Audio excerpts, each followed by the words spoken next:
Claro que sí. Claro. Bueno, todo muy lindo, todo muy lindo. ¿Cómo anda, Cabot? Bien. Gracias por venir. ¿Cómo le va? Bien. En instante nos metemos con la interna de lo que ha generado la cuestión PAMI, ¿no? Viene Regazón y viene Ginés también a hablar con nosotros y también vamos a estar hablando de qué pasa con la tercera edad en la República Argentina. De hoy, de ayer, de siempre. Antes de eso vamos a ver un informe que tiene que ver con Milagro Sala. Esto pasó, esto pasa en Jujuy. Mirá.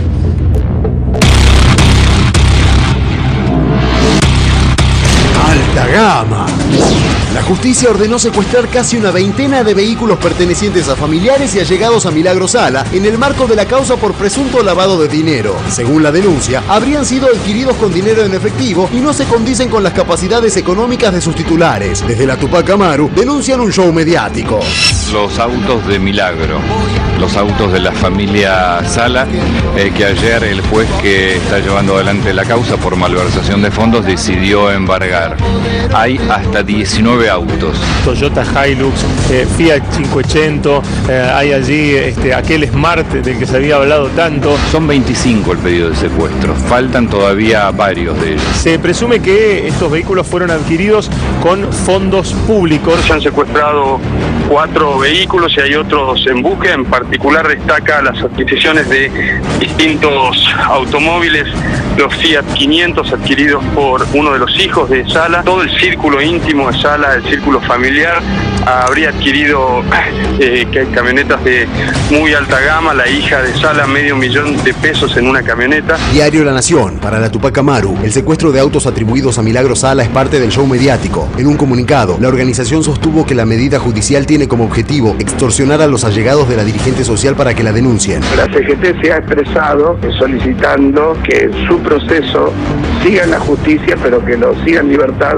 como lo siguen tantos otros argentinos. Carta de Milagro Sala. A los jóvenes argentinos, militantes y no militantes, les pido que cuiden y defiendan nuestra patria, ya que estamos siendo testigos cómo la están destruyendo, todo lo que se avanzó en 12 años. No dejemos que nos quiten la dignidad y la alegría que heredamos de Néstor y Cristina. Uno de los vehículos secuestrados pertenecería a Noro, el esposo de Sala, que en investigación fue hallado un pago de $800,000 en efectivo en uno de los hoteles donde la diputada Balconte señalaba que residían los integrantes de la asociación ilícita para luego llevar bolsos a la propia Quinta de Olivos. Morales sigue diciendo: yo no voy a largar a esta señora aquí. ¿Cómo sigue diciendo eso? ¿Verdad? ¿Qué tiene que ver con la libertad de la señora? Lo que presiona a los testigos es el gobierno de Jujuy.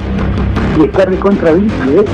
Gente que ha cambiado de posición bajo la promesa del gobierno de no involucrar a la causa. Diario Página 12. El precio de la mentira, por Horacio Berbitsky. Plata o palos, dicen Macri y Morales. 1 millón para una cooperativa del testigo falso contra Milagro Sala, sin empleados ni obras, activada en vísperas del juicio. Y que la tengan presa después de 2 pronunciamientos de organismos internacionales su vehículo como la ONU y la OEA. Lo único que le hace es mucho mal a este gobierno y al país en general. Pareciera que Jujuy es un territorio aparte.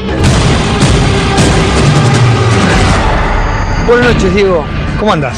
¿Qué te parece este dato que se suma a una investigación en medio de una discusión generalizada, ¿no? Porque hay un país que opina que es una mártir, una perseguida, una presa política y otra mitad que cree que es una chorra. Sí, a ver, lo que sucede en realidad es como gran parte de las discusiones de Argentina, ¿no? Que se divorcian de lo que efectivamente se está discutiendo en el juicio. Este caso no es la excepción, digamos, ¿no? O sea, hay una gran parte de la Argentina que cree, como vos decís, que es una mártir, que hay errores procesales graves en el proceso y demás, y otra gran parte que no le importa todo eso y que dice, bueno, a ver, estamos en presencia de una persona que utilizó fondos públicos para otros motivos. Y la verdad que pocos están discutiendo o pocos saben exactamente qué es lo que hay en el expediente, ¿no? Pero es un poco lo que sucede en la Argentina, ¿no? O sea, terminamos discutiendo cosas, te diría, fronterizas de lo que realmente se está discutiendo en la justicia, ¿no? Este caso no es la excepción.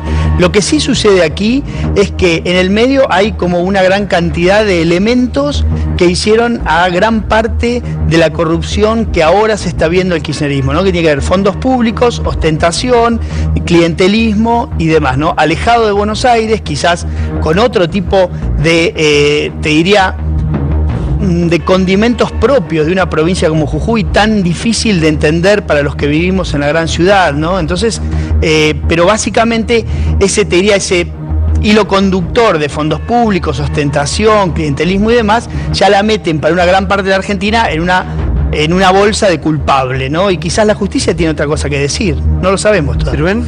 ¿Cómo estás? Mira, si está bien o mal detenida, lo dispuso la justicia de Jujuy, cuyos jueces no han sido elegidos precisamente por Morales. También se le pide al gobierno nacional es no reconocer la independencia de la justicia provincial. En todo caso, el tema escalará a la Corte Suprema de la provincia, después, llegado el caso, a la nacional. Ahora, yo me pregunto, ¿por qué, por ejemplo, está presa Milagros Sala y no está presa Cristina Kirchner, que tiene causas tanto o más graves? Y yo encuentro una respuesta, por ahí es un error, en que Cristina Kirchner en este momento no está en condiciones de poner en peligro al Estado Nacional, no tiene los resortes. En cambio, Milagros Sala sí, porque manejaba un Estado paralelo. Y muchas veces estas decisiones de detenciones tienen que ver no poner en peligro el proceso. Tiene que ver eso, que vos puedas estar libre o no, que pongas en peligro el proceso. Arispe, buenas noches. Buenas noches. Lo escucho, por favor. Mira, yo considero que, como fue dicho hoy al principio en el informe, hay una suerte de show mediático, pero sin descartar cuestiones procesales, hoy se plantearon. Yo quería traer la fuente, el diario Clarín, que lo puso en tapa hoy, a partir de eso se puso en debate. La investigación dice que el trabajo es parte de una tarea que lleva adelante hace meses el fiscal de investigación número 4, Aldo Lozano, pero la feria judicial fue Usureta quien ayer dio luz verde en forma sorpresiva a los procedimientos. O sea, ayer en feria judicial hubo alguien que puso en marcha este operativo de medios en medio de la feria judicial.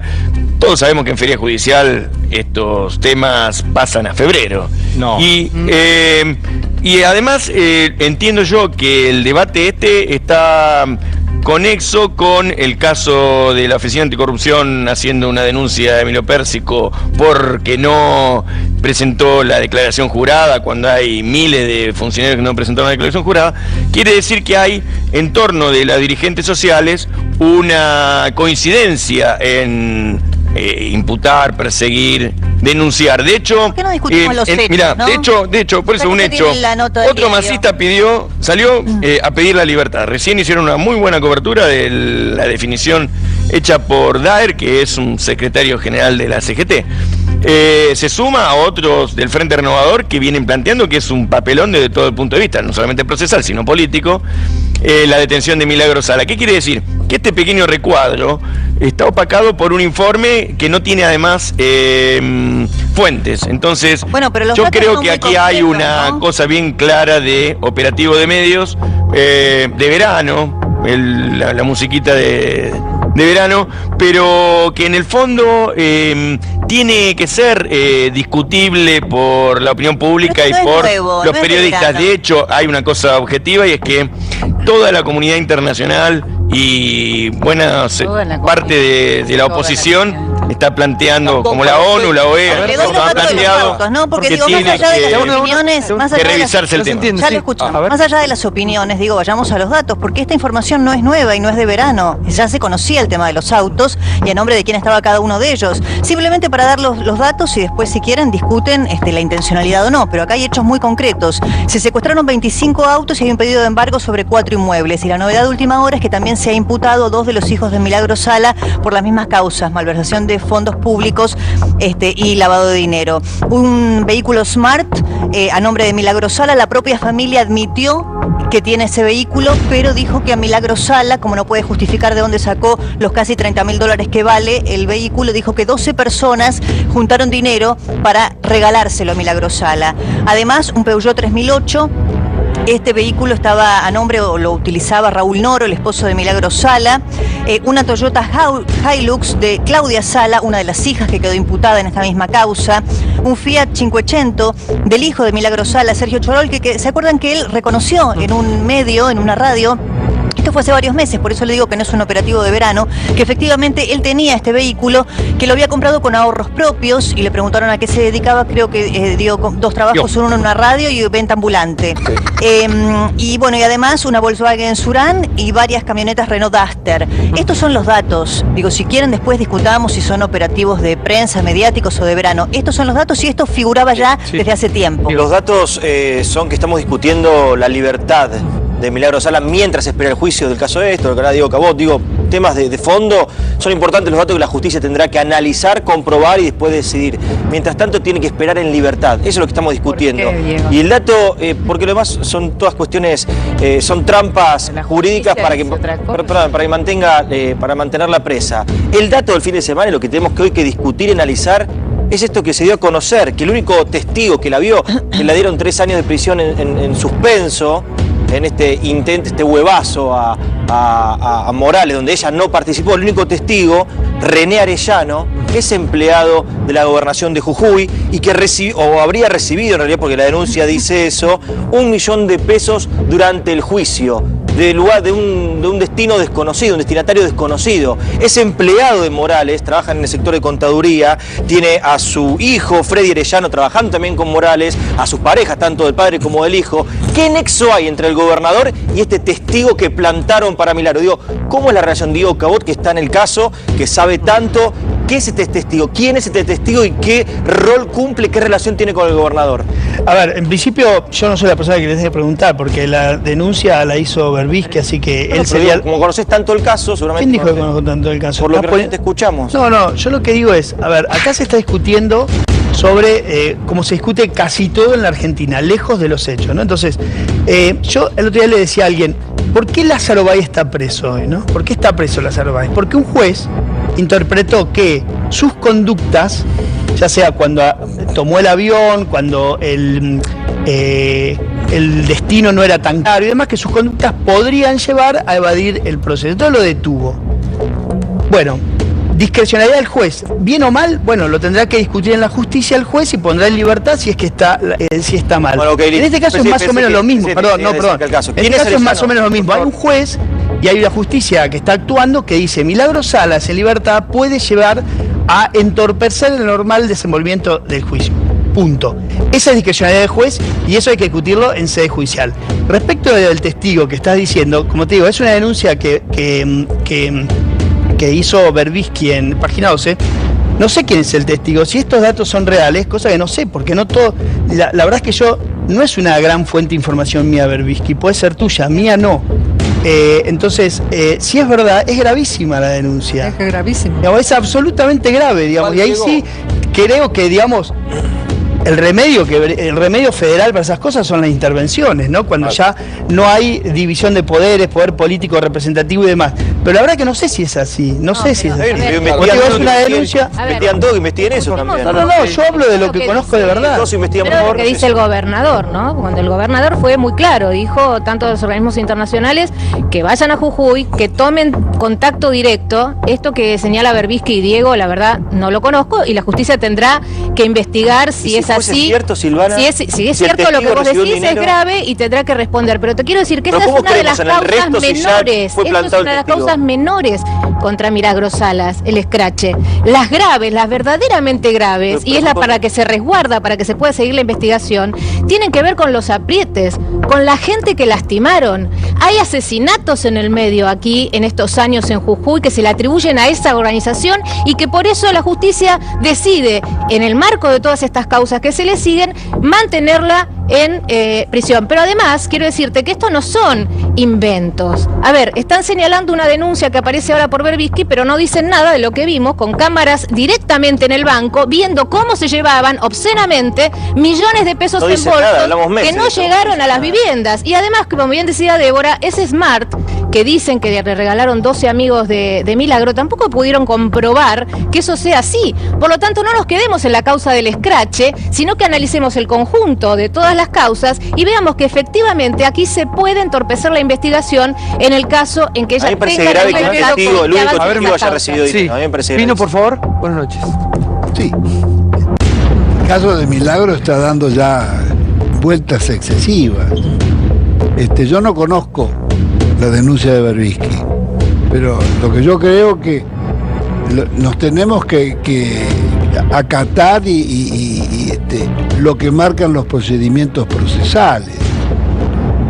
Los pronunciamientos que tuvieron los organismos internacionales o la OEA, etcétera, están en que hasta ahora el juicio por la cual se la detuvo al comienzo no daba para más de 3 meses de detención en prisión. Tenía que pasar a la detención domiciliaria. Entonces yo creo que acá estamos ante muchísimas presunciones, y hay que ser bastante más cuidadoso. Yo no dudo de que la figura de Milagro Salas es muy cuestionable por muchísimas cosas, pero tenemos que ser lo más respetuoso posible, no solamente de los jueces, sino de los procedimientos que marcan los códigos procesales. Sí, por favor, Gaby. Me parece que si el motivo... La primera detención fue media rara, realmente, ahí creo que ahí hubo cosas que no estaban bien. Pero si el motivo por el cual está presa ahora es efectivamente porque existe el temor de que ella pueda utilizar su poder para alterar la situación judicial, ese poder efectivamente lo tiene, como muy poca gente lo tiene en el país, y lo ha tenido. La realidad es que digamos, el caso del Smart, donde dice 10 personas me dieron alcohol, si eso lo hubiese declarado antes, porque uno puede recibir una donación, un regalo, pero eso lo tenés que aclarar antes.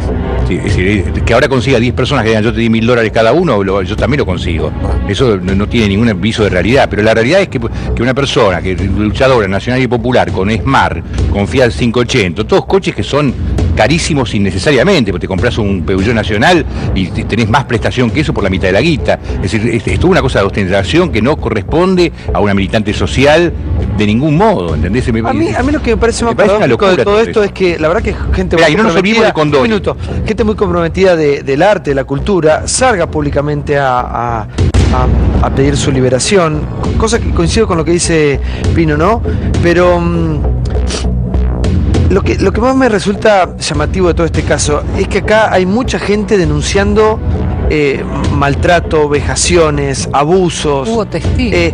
Entonces, ahí es donde me hace ruido. Más allá de la parte de los autos, de los millones, a mí la parte que más me llama la atención son los derechos humanos. ¿Por qué para Félix Díaz no y para Milagro sí? ¿Por qué para el perro no en su momento y para... Digamos, ¿por qué para unos sí y para otros no? Si son de todos. La justicia es para todos, no importa la bandera política, no importa, digamos, la justicia se despierta tarde, ¿no? Claro, bueno, pero no entiendo, a ver, ¿para qué lo quiero consultar con vos, Pino? Que sos un gran luchador, un batallador de toda la vida, ¿no? ¿Qué crees que pasa con derechos humanos y Milagro Sala con las acusaciones que tiene y defendida por organismos internacionales, cosa que es verdad lo que decía Arispe? No, pero no conozco estas últimas imputaciones, no las conozco. Lo que es peligroso es cuando las pasiones políticas, las presunciones o el embanderamiento de un lado y del otro, avanza de una manera que se puede llevar puesto, ¿no es cierto?, procedimientos procesales que son muy claros. Ahora, por presunción de delito la toma y la mete presa, es muy discutible. Pero perdón, ahora, Santiago, ¿te acordás cuando vinieron las testigos, las 2 mujeres que decían que fueron maltratadas? Esas 2 testigos no fueron recibidos en el Congreso por la secretaria de la Comisión de Derechos Humanos. Yo lo que veo es que hay una partidización que lleva a punto a que estas 2 humildes mujeres, ¿se acuerdan que vinieron? Que hicieron un relato terrible, no lograron que exactamente Victoria Donda sea recibida para dar su testimonio, porque tampoco eso significa una postura a favor o en contra. Para eso está la Comisión de Derechos Humanos en el Congreso, para escuchar, tomar nota y eventualmente demandar acciones si lo hubiere. Y sin embargo no fueron recibidas. Yo creo que lo de Milagro Salas está partidizado, está políticamente ensuciado, porque tienen tanto derecho esas 2 testigos a decir lo que han vivido, como Milagro Salas si eventualmente hubo errores. ¿Por qué no se escuchan a los otros? Eso es lo que no entiendo. Sí. Yo creo que el argumento de que está en peligro la paz social es totalmente erróneo. Y te voy a decir, en un año no hubo ningún tipo de manifestaciones desde que Milagro Sala está presa, no hubo ningún tipo de manifestaciones de la Tupac Amaru ni violentas, te diría, ni masivamente pacíficas. De modo tal que es muy difícil hacer una cosa contrafáctica, decir que si ella sale, va a tener un poder de convocatoria y va a promover algo que o no tiene el poder de convocatoria o no lo promovió en este año que está presa. Y yo te diré una cosa, vos decías, Diego, es muy difícil desde acá conocer Jujuy. Es cierto. Ahora, yo viajé a Villa General Libertador San Martín, donde está el gran emporio de los Blaquier, y es tremendo el nivel de sujeción que tienen los trabajadores golondrina, las condiciones de vida que hay en Jujuy de los cañeros en el ingenio Ledesma, es tremendo.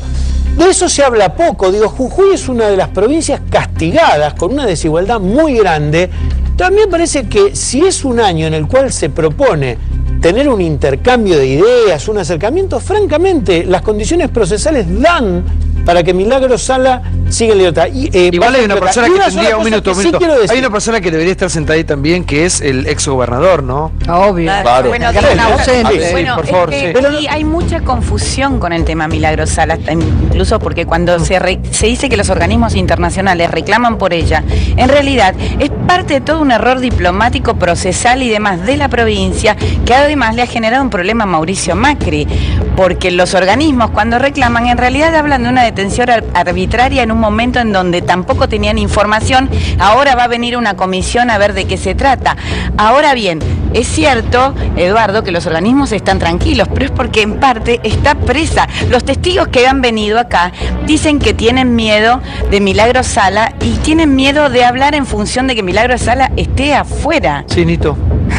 Es complicado. Buenas noches. No, perdón, mire, yo no quiero opinar demasiado porque si no se trata el tema mediáticamente y hay que respetar la justicia. Yo lo conozco a mi correligionario Gerardo Morales y espero que pueda garantizar los derechos constitucionales de todos los jujeños, incluido Milagros Salas. A mí me gustaría personalmente que espere su sentencia en libertad. Me da la impresión, pero hay que estar en Jujuy y saber si puede entorpecer o no. Eso lo está diciendo la justicia, si puede o no entorpecer. Yo creo que, para mí, desde el punto de vista personal, me gustaría que espere su sentencia en libertad, pero estoy seguro que la justicia, que no es toda, como se dice parcialmente, de Gerardo Morales, porque fue del anterior gobierno también, la Superior Tribunal de Justicia de Jujuy, esperemos lo que va a investigar la justicia, porque si no lo tratamos mediáticamente, y después estarán los organismos nacionales primero y después supranacionales, si es que no se logra justicia, ¿no es cierto? Bueno, pero esperemos la actuación de la justicia, por favor. Sí, yo me había quedado con el tono planteado por Pino y por Anguita y me gustó porque nos hace pensar. Yo pienso en este argumento en torno de que puede complicarse la paz social con su libertad y pienso en si pudiéramos traer testigos también de esa relación asimétrica que hay entre trabajador y, en este caso, empresario, cañero o toda forma de relación laboral de la región, porque es probable que aquí pudiéramos identificar que hay un problema de asimetría respecto del poder.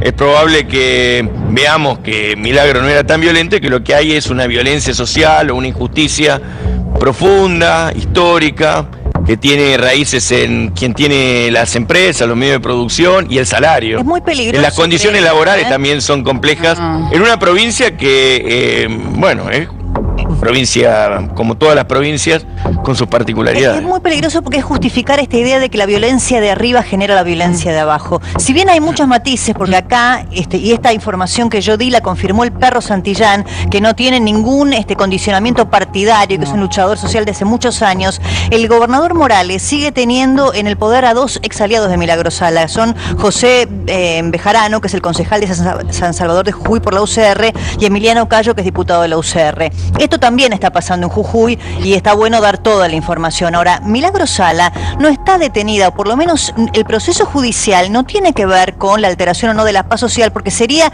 jurídicamente inaceptable. Es porque un juez consideró que cumplía una de las dos causales de la preventiva, que era el eventual entorpecimiento de la justicia. Una de las causas es tentativa de homicidio. Acá el Perro contó que su yerno, Lucas Arias, murió después de agonizar durante mucho tiempo por un culatazo en la cabeza, que según el propio Perro cuenta, 80 fueron de los aliados de la Tupac. También tiene causas, además de la provincia de Jujuy, causas federales. Y fue procesada por tentativa de homicidio por un enfrentamiento de dos facciones de la Tupac. Yo, Gastón, creo que hay que investigar a los empresarios cañeros, pero no implica en lo más mínimo la corrupción ni justifica la corrupción de la señora Sala. No dije eso. La señora Sala, y me parece bien que Diego lo marque y Nito lo marque, puede esperar el juicio en libertad, puede, pero hay 62% de argentinos que están en una preventiva y no lo esperan en libertad.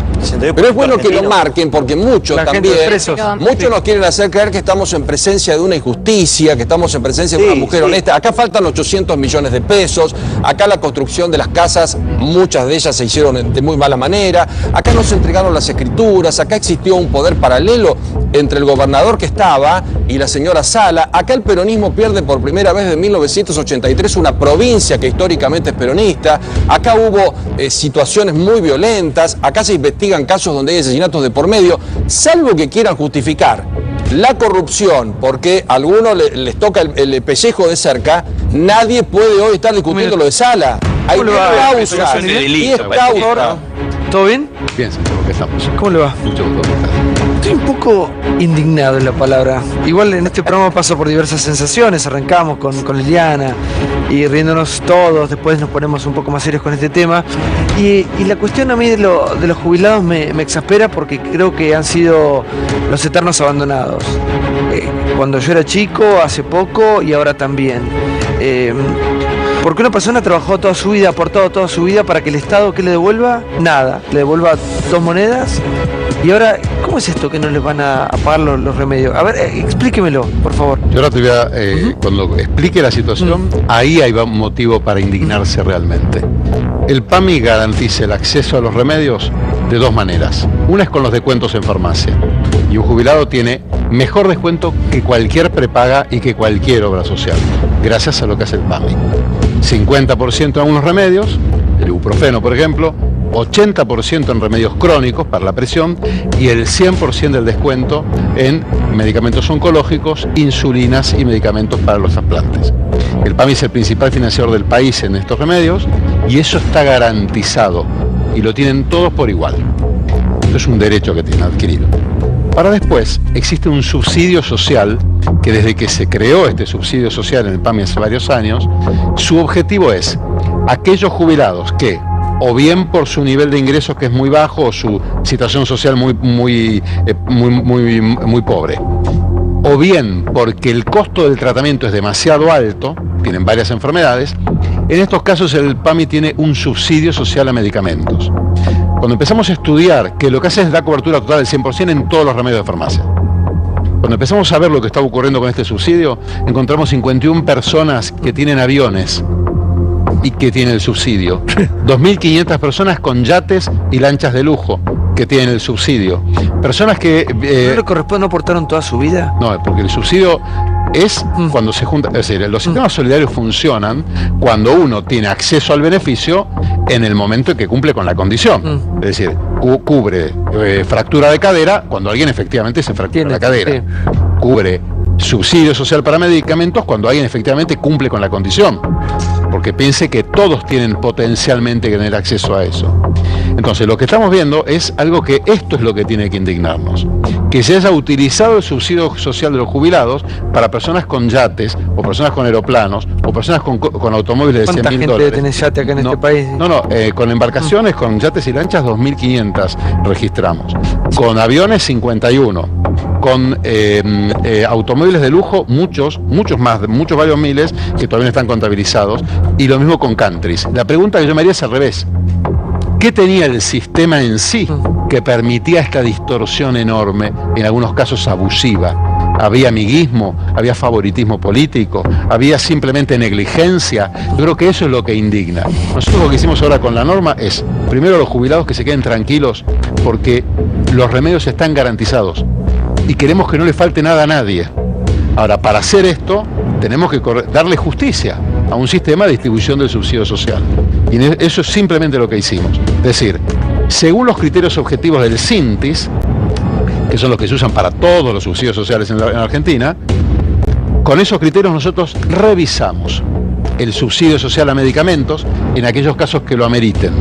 Y obviamente, si la persona encontramos que puede hacer frente al tratamiento, el subsidio se le va a retirar y queda con la cobertura. Igual no sigue siendo justo lo que cobra un jubilado. Bueno, eso son cosas distintas. No, pero yo recién decía, Carlos, una persona que trabajó toda su vida, aportó, lo único que ha hecho es trabajar, se jubila y gana 5.000 pesos. Ahora, Santiago, el PAMI hace una obra extraordinaria. Pero no alcanza. Pero es muy importante, porque una persona vos pensemos que tenemos gente a la cual hasta vivienda el PAMI le puede financiar. Casos de personas solas, que perdieron todo, el PAMI les da vivienda. El caso de los inundados, el PAMI se encargó de que los inundados tengan un lugar donde descansar, se pagaron hoteles, se hizo lo que tiene que hacer el PAMI, de cumplir con su función. Ahora, no es cumplir con la función del PAMI que una persona que tiene un muy buen pasar económico utiliza el subsidio social en medicamentos, ¿entiendes? Porque entonces estamos confundiendo las cosas. Simplemente eso es lo que estamos corrigiendo. Y no los criterios que fueron públicos respecto de que si un haber y medio o prepaga, esos son simplemente un piso a partir del cual se empieza a revisar el subsidio social, porque es algo muy personal. ¿Y el Estado no se queda con esa plata que esta persona, la del avión, la del barco, aportó toda su vida? Que la descuentan de la jubilación. Bueno, pero eso tiene derecho a la cobertura universal. Pero los sistemas solidarios funcionan, sí, quienes pueden hacer un esfuerzo lo hacen, y quien necesita mucho tiene todo lo que le hace falta. Lo que nosotros vimos, y que cuando recuerdo... No, pues estaría bueno, no sé si esa plata va para aumentar la plata que gana un jubilado. Yo pienso siempre que el jubilado no tiene voz. El jubilado, y no ahora, y sé el esfuerzo que usted está haciendo, pero siento que no alcanza. El jubilado nunca... Lo comentábamos, desde que éramos chiquitos íbamos a Norma Pla gritando pobrecita sola contra el caballo. De acuerdo con vos. Lo que sí es que al presidente Macri a nosotros nos pidió clarísimamente que reformemos el PAMI y que hagamos del PAMI un lugar donde la gente reciba la atención que merece. Para hacer eso, primero hay que corregir las enormes distorsiones, que no es solo esta aberración de los medicamentos del subsidio mal utilizado. También ya se dijeron muchas. Ahora, hace pocos días estaba revisando el precio al cual vamos a comprar varias prótesis en el 2017. En muchos casos las vamos a comprar más barato que en el 2014. ¿Y por qué? Porque se hizo la licitación. Entonces eso también es una distorsión, porque todos los sistemas de salud del mundo, cuando hablamos de la gente de mayor edad, hoy en día están bajo muchísima presión, porque los costos de los medicamentos, los costos de la tecnología médica han subido, y porque, gracias a Dios, los seres humanos podemos vivir muchos años. Entonces el esfuerzo a hacer es muy largo. Entonces no hay lugar para distorsiones de esta naturaleza. La realidad es que lo que uno piensa es que acá no le importa a nadie nada, y desde ya que vamos a investigar los funcionarios que tenían que controlar que el dinero del subsidio social fuese a donde tenía que ir y que permitieron estas distorsiones. Carlos, una persona cuando más necesita su plata es cuando no puede salir a ganarse el mango, a changuear, ni a pedir a gente que no tiene ni familia. Hay jubilados que tienen que vivir con 5.000 pesos. Mi mujer es médica. 5.000 pesos. Mi mujer es médica. ¿Cómo hace un jubilado? ¿Solo? Yo te digo, mi mujer es médica, y cuando hacíamos guardia en el clínica, así ya en el Álvarez, lo que siempre conversábamos era, la verdad es que la enfermedad es muy dura y hace mucho daño a la persona, realmente le afecta mucho. Ahora, cuando se combina con la pobreza es tremenda. Lo que queremos hacer, el PAMI es la herramienta para cambiar eso. El PAMI es la institución adecuada para que la persona se sienta realmente asistida por el Estado en el estado mayor, el momento de mayor necesidad, sobre todo para la gente mayor. Ahora, esto no puede ocurrir, no podemos tener el PAMI que queremos si permitimos por el otro lado este tipo de distorsiones, que te reitero, el subsidio social a los medicamentos es una de ellas. Estamos encontrando errores muy graves y distorsiones sospechosas en la forma en que se prescribe, en la cantidad de medicamentos que hay. Hay situaciones en las cuales uno dice, ¿cómo esta persona está retirando tantos medicamentos de la farmacia? Esto no puede estar ocurriendo así a la casa. ¿Por qué motivo? Bueno, probablemente están siendo utilizados para otro fin, y la persona está pobre siendo utilizado su nombre para eso. Entonces, el PAMI es un tema muy sensible. Creo que lamentablemente estos días por ahí se angustió a la gente. Todas las medidas que uno tome siempre generan algún grado de polémica. Me parece que en algunos casos la polémica por ahí se distorsionó, porque todos los que estamos en el mundo de la salud sabemos que el PAMI sufría este tipo de distorsiones. Que además, por otro lado, en el otorgamiento de subsidios... ¿Y esa plata que le quitan a un sector, en qué va a mejorar al otro? Ya que habla de solidario, ser solidario. A mí me gustaría, y ya que me hace la pregunta, cambiar la expresión. Nosotros no le estamos quitando nada a nadie. Nosotros estamos poniendo los recursos del PAMI en donde deben estar, en asistir la salud del que más lo necesita.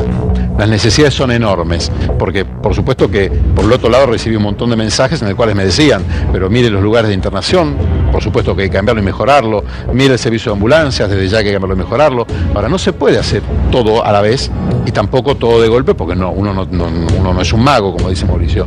Lo que sí se puede hacer es todos los días un paso hacia adelante y poner racionalidad en la distribución de algo tan importante como es el subsidio social a los medicamentos. Nosotros creemos que era imprescindible. Sí, Débora, sí. Claro, pero, no, a mí por favor, queda una duda, porque del universo de los 5 millones de afiliados al PAMI, 1.600.000 son los que reciben los subsidios de los medicamentos al 100%, ¿sí? Ahora, el gobierno, y recién decía usted, detectaron que había algunas personas que tenían un nivel de vida muy alto y que recibían este subsidio. Da la sensación que es un universo pequeño en relación con ese 1.600.000 que reciben los medicamentos al 100%. ¿Y por qué le pregunto esto? Siempre cuando uno hace un corte es arbitrario. A partir de tal monto se pagará impuesto a las ganancias, a partir de tal monto se va a pagar bienes personales. Ahora, el corte que hicieron ustedes es un haber y medio, ¿no es cierto? Que son aproximadamente 8.500 pesos de ingreso para establecer si la persona recibe el subsidio al 100%. ¿Es correcto? Porque hoy el INDEC, por ejemplo, dice que la canasta básica de un jubilado está alrededor de 15.000 pesos. No, pero no es esa el espíritu de la norma de ninguna manera. El subsidio social se va a dar siempre que el jubilado lo necesite, independientemente del nivel de su... Pero ahora tiene que ir a hacer un trámite para decir yo lo necesito. Siempre estaba el trámite. Porque hoy está abierto a todos. Le cuento, siempre existía el trámite y la evaluación que ahora vamos a empezar a hacer debería haberse hecho antes. Obviamente que para que el que lo necesita lo tenga, pero también para que no se lo lleve quien no lo necesita. Pero el corte de 8.500 pesos no es pero muy no bajo. No, lo que está, esto es un criterio objetivo para evaluar adicionalmente si se va a otorgar o no el subsidio. No solo tiene que ver con el ingreso, porque 8.500 pesos, que es un haber muy bajo probablemente. Que no alcanza ni a la canasta básica que marca el pero INDEC. depende de la cantidad de remedios que tenga que comprar. Si una persona tiene saber y necesita comprar simplemente una aspirina, probablemente no necesita el subsidio. Ahora, una persona que gana 5 veces eso, por ahí necesita igual el subsidio porque tiene que comprar 14 remedios y que implica 15.000 pesos por mes, que puede ocurrir. Entonces, lo más importante acá es primero que nos sinceremos, que todos tengamos el espíritu solidario para entender que el dinero para la salud está para la salud. Y después que un subsidio social a medicamentos tiene que distribuirse en la persona que realmente lo necesita. Y cuando no se lo necesita, creo que es algo solidario, algo de ciudadano, de hacer el aporte que tenga que hacerse. Además, como lo hacen la enorme mayoría, porque también hay 1,5 millones de personas que compran todos los meses remedios con el PAMI con los descuentos habituales. Sí, Nito. Yo, el parámetro que han puesto, lo de 8.500, ese parámetro que se ha puesto, por ejemplo, que pueda acreditar liquidez. ¿Quién va a hacer esa investigación de que pueda acreditar liquidez un jubilado que por ahí los hijos le pagan una prepaga porque por ahí está cubriendo, lo hace más rápido que con el PAMI? ¿Cuál es el parámetro? Porque realmente parece que el parámetro de ajuste terminan siendo los jubilados. Lo digo con todo respeto y para que reflexionemos. Aparentemente no son irregularidades que se encuentran, sino hay una política para una gran cantidad de jubilados. ¿Y sabe lo que pasa? Mire, está pasando esto en el momento que le estamos sacando retención en las petroleras hoy. Sí, que si tenemos que ajustar de algún lado, ajustemos de otro lado, no a los jubilados. Pero usted está mezclando pero finalmente quiero decir, ¿cuál es el parámetro? ¿Y por qué un jubilado que paga una prepaga o gana más de 8.500 pesos va a perder su derecho de ser jubilado? Yo creo que el derecho no lo debe perder. Digo, me parece que con un latiguillo político está confundiendo las cosas. Nosotros, primero que el PAMI tiene fondos extra presupuestarios, por lo cual el PAMI tiene los ingresos que tiene por ley, y eso no tiene nada que ver con el presupuesto nacional. En segundo lugar, que nosotros no le estamos quitando nada a nadie. Lo que sí es que la realidad está mostrando que hay que controlar, porque es mucho más grave que 1.600 millones de pesos anuales vayan a personas que no necesitan el subsidio social, porque si lo necesitan, indudablemente hay que dárselo porque la posición... Pero está jubilado. Está jubilado, es un jubilado. Sí, por supuesto, ¿Quién va a medir ese parámetro? ¿Quién dice que acredita que tiene liquidez un jubilado que hace un esfuerzo para los hijos le están pagando una prepaga? Pero hay personas que reciben una jubilación y tienen campo de miles de hectáreas, es decir, eso existe. Y de hecho nosotros lo vimos en el subsidio. Con lo cual, no me diga que a esa persona le demos que el mismo subsidio social. ¿Qué le va a aconsejar? ¿Que se jubile a los 90? ¿Que no se jubile directamente? No, es decir, vamos a decirlo seriamente o vamos a hacer la zancadilla, porque el tema es muy serio y del otro lado hay personas que tienen enfermedades, que tienen su jubilación y que necesitan que yo en este momento les transmita las cosas como realmente son. Nosotros lo que estamos haciendo primero a los jubilados es que se queden tranquilos, porque primero no tienen que hacer ningún trámite. Segundo, lo que estamos haciendo es para cuidar el dinero de los jubilados, porque el subsidio a los medicamentos, si me va a defender que tiene que ir a las personas que tienen un avión, realmente yo ya entonces no entiendo que estamos defendiendo. No tienen que ir a quien tiene un avión. Con lo cual, si durante años se le dieron a la gente que tiene un avión, mi pregunta es, primero preguntémonos qué estaba pasando ahí. ¿Cuál era la distorsión en el sistema que permitió que alguien que tiene una avioneta, que debe ser el bien más suntuario que existe, sacaba medicamentos para la presión gratis? Eso debe ser mínimo. No me a ver, un minuto, por favor, que quiero un minuto. Que son miles de jubilados que tienen aviones, debe ser mínimo. Eso será una irregularidad. Cuentas son. Buenas noches. Lo escucho. ¿De qué? De esto. No, a ver, PAMI tiene el sistema más generoso, casi me animo a decir, del mundo. Sí, en la del mundo, medicamentos. Si yo tuviera que hablar un problema de PAMI es que tiene una excesiva dispensa en los medicamentos que genera una utilización, una sobreutilización de medicamentos como problema no solo económico sino de salud pública. De ahí a lo que estamos discutiendo, y por eso yo de entrada cuando lo supe no sabía nada que iban a tomar la medida, dije me parecía que estaba de acuerdo. ¿Por qué estoy de acuerdo? Porque es un subsidio, es una cosa que se sacó para los que no llegaban de alguna manera. Entonces si se mal usa un subsidio, ¿qué es eso? Pues no se le quita ninguna garantía, tienen todos los mismos servicios que el resto, tienen el mismo acceso a medicamentos, 80, 50, 60, si tienen enfermedad crónica el 100%. Entonces lo que está haciendo es revisando el subsidio, además haciéndolo gradualmente, haciéndolo con todo cuidado. Por eso no entiendo por qué, y en algunos casos ha sido mal utilizado por gente de mi línea política como para atacar, y a mí me parece que no ese es el método que uno debe hacer. Yo puedo estar equivocado, pero realmente lo dije, estoy absolutamente consciente de que el PAMI gasta una barbaridad en medicamentos. Un tercio de lo que gasta el PAMI es el medicamento, y eso no significa que, significa que a los otros pedazos le queda menos. Entonces la internación no es como quisiéramos, los médicos de cabecera no funcionan como quisiéramos, y ahí sí yo creo que tendríamos que ver cómo usamos más los recursos, pero el medicamento gasta mucho y gasta mal. Entonces, todo lo que sea racionalizar eso y tratar de que a quien no le corresponde el derecho tenga una coparticipación responsable y solidaria, me parece que está bien. Pablo, sí. A mí me gusta lo de Ginés, hoy lo charlaba, porque esto puede tener un aprovechamiento político y decir cualquier disparate. Y Ginés marca algo que es muy importante. Primero, dentro del marco de un sistema solidario, el Estado, cuando uno se jubila, no anda preguntando de qué Estado viene, si aportó, si no aportó, si es la mínima, si no es la mínima. Pero acá lo que hay que aclarar, ¿cuánto dinero se ahorra, Carlos, con todo esto? Y si ese dinero que dice Ginés sirve para que los que realmente lo necesitan puedan mejorar sus condiciones, porque hay gente que la jubilación le sirve para subsistir, hay gente que la jubilación la tiene para que alguien lo empuje, y hay gente que la jubilación la tiene y se mantiene activo, vigente, o como usted dice, tiene una avioneta y forma parte de un dinero mínimo que puede recibir en su bolsillo. ¿Cuánto se ahorran y si esa guita pasa al otro universo que es el más necesitado? Tal cual. Nosotros creemos, para no hablar de ahorro, porque es una palabra que puede prestarse a equívoco. Claro, a cortes, exacto. Nosotros lo que diríamos es, estas distorsiones en el uso inapropiado del subsidio social en medicamentos probablemente representa unos 1.600 millones de pesos por año, en un subsidio que en su conjunto involucra 13.000 millones de pesos por año, con lo cual es uno de los subsidios más grandes de la Argentina, ¿sí?, en general hablando. Este dinero son 2 hospitales completamente equipados que a los jubilados les están faltando. Es decir, a nuestros jubilados, para darles la atención correcta, y por eso rescato lo que decía recién el doctor Ginés González García, hay que invertir en camas de internación, hay que invertir en aparatología, porque todavía en algunos lugares pensamos que un tomógrafo es un artículo suntuario. Y además que es parte de todo un trabajo que hay que hacer, que todo el mundo desarrollado lo está haciendo, en realmente utilizar el dinero de la salud para dar una vida más larga y saludable. Un dato técnico que espero poder ser claro al explicarlo. En un país desarrollado, una persona cuando cumple 65 años puede esperar vivir 20, 30 años más. Cada vez más aparte. Exactamente. La expectativa de vida es... En la Argentina eso no ocurre, y sobre todo no ocurre en los sectores de más bajos ingresos. La herramienta que tenemos para cambiar esa realidad es ser equitativos en la distribución del bien salud. Y para ser equitativos en la distribución del bien salud no hay otra posibilidad que el priorizar.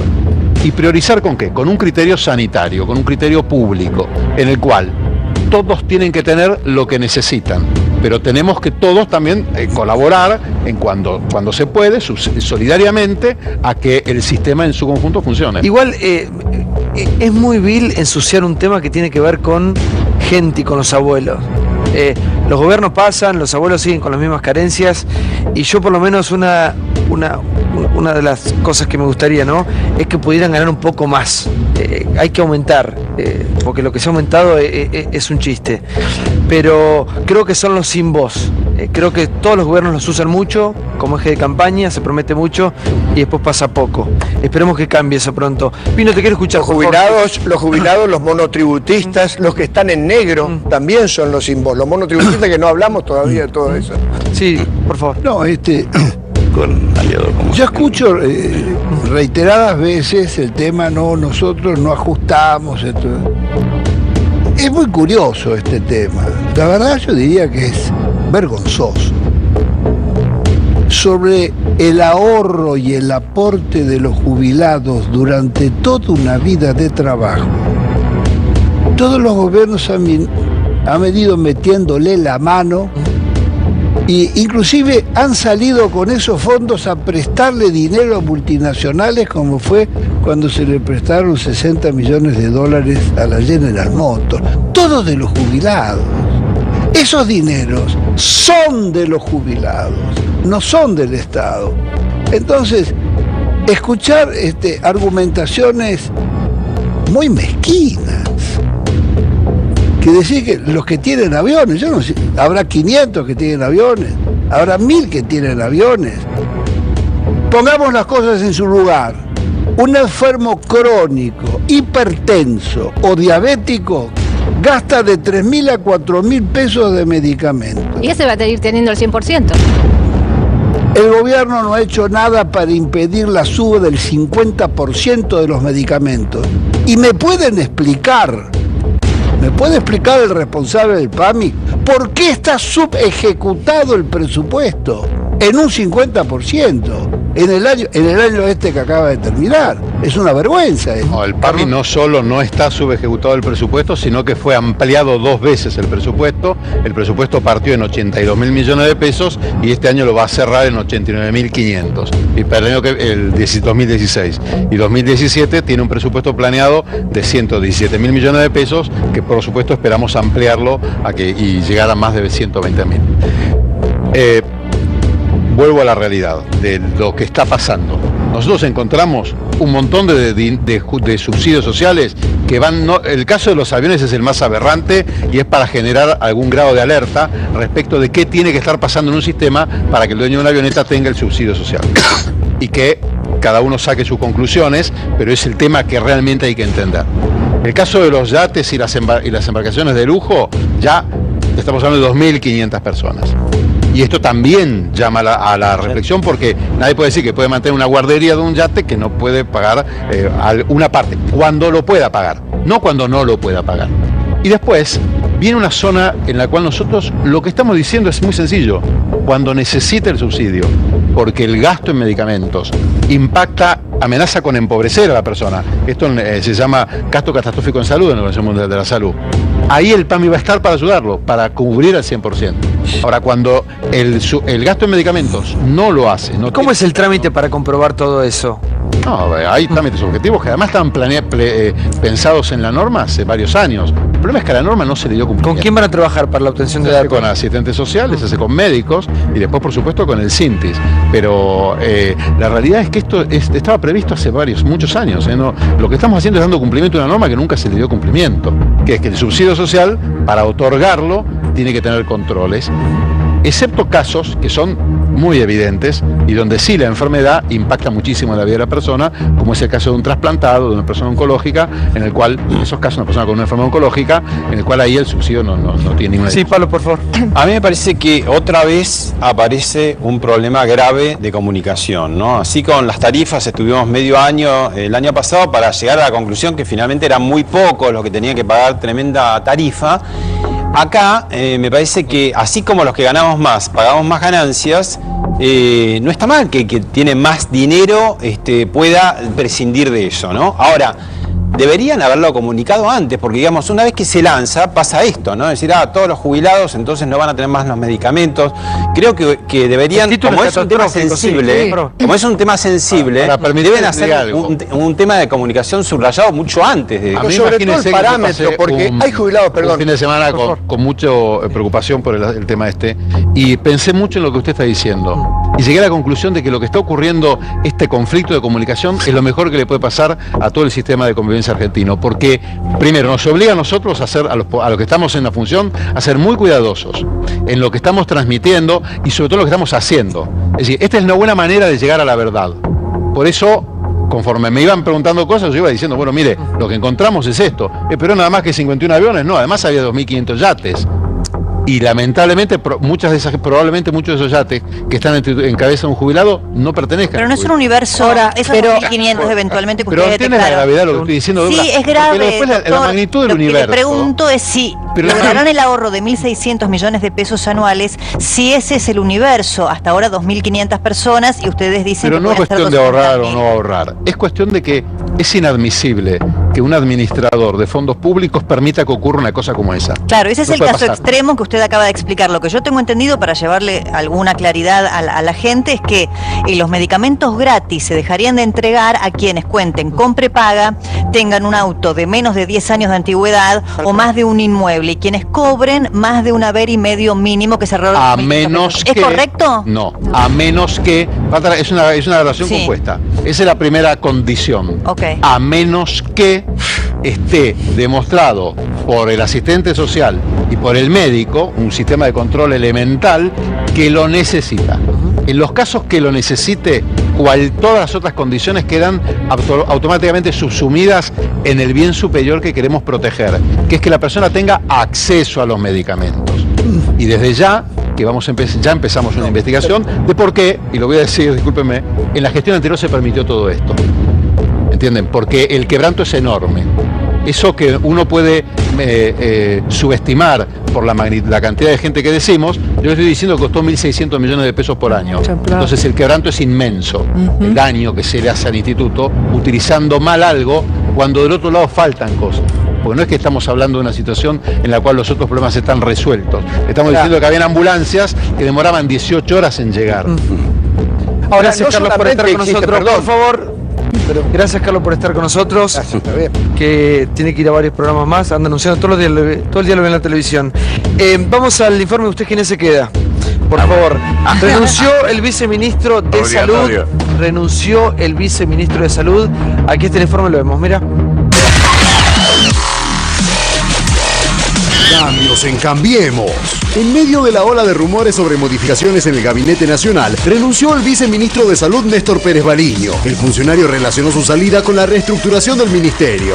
Renunció el secretario de Salud Néstor Pérez Baliño, había asumido en diciembre de 2015. Es el tercer funcionario que se va en 20 días, después de Isela Constantini y Prat Gay. Yo presenté mi renuncia, la puse a disposición porque se estaba trabajando en una reestructuración del Ministerio de Salud. Yo tenía una secretaría que tenía más del 70% del presupuesto, y lo que nosotros estábamos pidiendo desde hace varios meses y que ahora se consigue es que esta secretaría podía dividirse con 2 secretarías en unidades más chicas, y yo pasaré a una función más de asesoramiento, ¿no? Lo que uno recoge como periodista en el Ministerio de Salud es de los más cuestionados de todos los ministerios nacionales. Y hubo también algunos operativos que tenían que ver con con la gestión anterior, con funcionarios anteriores, se enojaban por cosas que nosotros reformábamos. Fue un año de ordenamiento. Hoy podemos decir que el Ministerio está con todos los insumos, la población se puede quedar tranquila, pero fue un año así difícil y de mucho desgaste en la función. Bueno, a ver si Silvana. Ay, me quedé con ganas de lo anterior. De que, bueno, todo tiene que ver con todo acá. No, pero ¿cómo toman esta renuncia? Porque... A ver, primero lo conozco muy bien al doctor Pérez Baliño, hizo una excelente gestión en la ciudad de Buenos Aires durante muchos años en el equipo del PRO y de Cambiemos. Y me parece que, bueno, tiene que ver con una reestructuración dentro del Ministerio de Salud y un respaldo que está haciendo el presidente al ministro. Y bueno, por supuesto, en este momento se traza un escenario donde dice, no, esto tiene que ver con internas, tiene que ver con... Pero la verdad, cuestionado. Hoy justo se reunió Macri, mira, una de las primeras actividades del presidente Macri cuando llegó de sus vacaciones fue reunirse en Olivos hace un rato nada más con el ministro de Salud, Lemus. Esta renuncia es trascendente porque este hombre manejaba desde el cargo que tenía aproximadamente el 70% del presupuesto de salud, y una de las denuncias más fuertes respecto del área es que se subejecutaron partidas presupuestarias. Lo más importante, Débora, me parece que el mensaje es un fuerte respaldo al trabajo en equipo. Pasó lo mismo los días anteriores con la renuncia de Pratgay, que se trataba de leer como un terremoto, una crisis política, y en realidad tiene que ver con los equipos y cómo elige el presidente trabajar en coordinación pero te con el algo, jefe de gabinete y con el ministro. Y por eso, espera. Equipo. Acá hay 9.000 millones de pesos que un ministerio tan importante como el de salud no utilizó. Entonces, cuando faltan partidas para VIH, cuando tenemos, hoy hablé con Ginés, que es médico, tenemos problemas de tuberculosis y tenemos 9.000 millones que alegremente un ministerio no utiliza, me parece que alegremente no, y evidentemente hay necesidades de profundizar la gestión, y los cambios que se están haciendo tienen que ver con una decisión del presidente. Justamente lo que estoy diciendo es que se respalda al ministro, y la salida del segundo tiene que ver con ese equipo que se va a poner en marcha ahora. ¿Y el dinero de los 9.000 que no utilizó el ministerio? ¿Cómo entendemos esto? A ver, esto se está trabajando en conjunto con la jefatura de gabinete, y ahora, por eso son estos cambios. Pero quiero decir que no tiene que ver con una cuestión de ineficiencia en general, sino que es una cuestión de equipo. Pero para y hace falta mucho más. De lado la palabra tiene que ver con compras, con modernización de los procedimientos. Mira, lo que estábamos diciendo recién, 9.000 millones de pesos. Espera, pero te quiero plantear lo siguiente. A veces se toman muy livianamente las decisiones y se dice, no, esto tiene que ver con falta de comunicación, con falta de eficiencia. Los procesos que se llevaban adelante en todo el tema de compras, en todo el tema del PAMI, lo que no dijo Carlos Regazzoni, que es una excelente explicación de lo de recién, es que él mismo cuando asumió denunció que había 400.000 muertos que recibían prestaciones del PAMI. Bueno, todas estas cosas generan polémica, y es bueno que se discutan así. Silvana, hablamos de cosas distintas. Un minuto. Sí, Ginés, por favor. Mi resumen de la gestión del Ministerio de Salud es espantosa. Yo no he visto una cosa igual. No tienen calificación de ninguna índole. Esto que estaba diciendo él, por ejemplo, no solo no ejecutó el presupuesto, sino este señor recién mintió diciendo que estaba lleno de insumos. ¿Quieren que hablemos de insumos? Los tuberculosos hoy no tienen drogas. Las drogas las compró siempre el Ministerio, y no estoy diciendo yo, la dicen la Sociedad de Infectología, la Sociedad de Medicina Pulmonar, le están pidiendo al ministro desde octubre que resuelva este tema. Sin resolver, tuberculosos sin tratamiento significa recrudecimiento de la enfermedad, significa que vuelvan a ser contagiosos, significa que el bacilo es más resistente. Esa es una enfermedad. SIDA, ¿quieren que hablemos? Reactivo para el SIDA, hace meses que no hay para determinar si es portador o no es portador. No saben qué hacer para pedirlo. Hay una lentitud, una falta de gestión, una pelea interna. Esto de equipo, la verdad no me consta. Todas las peleas internas han sido espantosas, y cualquiera que sabe un poquito de esto, lo ha tratado La Nación, lo ha tratado Clarín, lo ha tratado La Nata. La verdad, la pregunta es cómo sigue parte de esta gestión, porque realmente no estoy hablando de una situación que a mí me gustaría que fuera para la izquierda y van para la derecha, no, estoy hablando de insumos esenciales para enfermos que el ministerio dejó de proveerlos y conseguir, Pero aparte eso es prioridad, eso no tiene ninguna discusión, eso es, y además no gastarlo a punto tal que en el presupuesto de este año como no gastó el presupuesto del año pasado, que era el 2.4 del presupuesto nacional, se lo bajaron al 2 puntos, al 2.00. ¿Por qué? Porque si no lo gasta, ¿cómo decir? ¿Para qué te el plan remediar el plan remediar era de su autoría, ¿verdad? ¿Cómo quería? El plan remediar sí, el remediar tiene un 30% menos de medicamentos. Claro, son 15 millones de personas. Porque el plan remediar fue justamente implementado durante la gestión de Ginés González García, y lo que argumentan muchos que están en el Ministerio de Salud casi como justificativos, que a diciembre de 2015, cuando llegan al organismo, encuentran que tenían stock cero en muchos medicamentos, entre ellos SIDA y tuberculosis. La mentira sistemática a veces queda algo. Ese plan funcionó los primeros 6 meses, o sea, abierto. Dejó de funcionar y hoy está con un 30% menos de medicamentos en estos últimos meses. Significa que no hubo una sola licitación, escuchen bien lo que dije, en todo el año, como ha pasado con la mayoría de las cosas. Por eso, para mí ya no es un problema ideológico de que yo creo que tendría que ir para acá o para allá. Es un problema de ineficiencia, es una cosa de cómo se puede ser funcionario público con esa desaprensión. Sí, digo. No, en principio, digamos, a mí hay algo que no me gusta, que es alertarme en los cambios, ¿no? Digamos, realmente cuando hay alguien que no funciona, un equipo que no funciona, no está mal cambiarlo, soltarle la mano, como quien dice. A todos nos ha pasado en algún trabajo que nos han dicho, mira, el proyecto no va con vos, volver a tu casa, en fin. Yo soy uno de los que mira mucho la ejecución presupuestaria y es uno de los indicadores más importantes para medir la efectividad de la gestión. Por lo tanto, no el único, ¿no? Porque hay una cantidad de circunstancias por las cuales se ejecuta, pero es uno de los más importantes. Si eso se le suma que este ministerio, lo que subieron los medicamentos en este año, digamos, la falta de haber ejecutado es aún mayor, ¿no? Porque con menos productos o con menos volumen usted hubiera llegado a esa ejecución. Digamos, respecto de los faltantes que hay, yo creo que yo le leí en todos lados, y las asociaciones de todos lados dicen que hay faltantes de medicamentos. Entonces, la pregunta es, bueno, ¿qué va a hacer el ministro si realmente este era el problema que tenía, la piedra en el zapato para que el ministerio empiece a funcionar de verdad? Y esa es la pregunta que queda, porque yo, la verdad, me sorprendí de que hombre que no se vayan más. No, sí, me parece que, como te decía antes, que los cambios tienen que ver para profundizar las medidas que se quieren tomar, y esto no es solamente una cuestión del Ministerio de Salud, sino en general de todo el gobierno. Se trabaja en transparentar los procesos de compra, en general muchos más controles para licitaciones, digamos, el tema de sobreprecios en la compra de medicamentos y la compra descentralizada en algunos casos en los hospitales llega a que las distorsiones sean muy grandes, con lo cual hay que hacerlo. No estoy justificando si es que existe esta situación de falta de medicamentos, pero tiene que ver también con una manera distinta de encarar la gestión. A mí me parece el proveedor del Estado, digamos, que sabe y que hace negocios en el Estado, tarda un día en darse cuenta que cambiaron las condiciones de contratación, y me consta. En algunos ministerios lo llamaron al hombre que cobraba 10 antes y le dijeron, mira, ahora hay 6 o 7 y 7. Y en general el proveedor de Estado, bichos si los hay, entiende rápido y baja los precios. Claro, cuando cambian las condiciones. Por lo tanto, no parece que es afuera en el mundo de los medicamentos puntualmente, donde hay urgencias concretas, como una explicación desde el management, no decir, no, ahora somos más prolijos. No pareciera que esto se pudiera explicar desde el management. Sí, no. Pero es un factor importante. No, creo que es. Esto lo estamos escuchando. Esto es fantástico, en el marco de un país donde hace 10 años que estamos en emergencia sanitaria.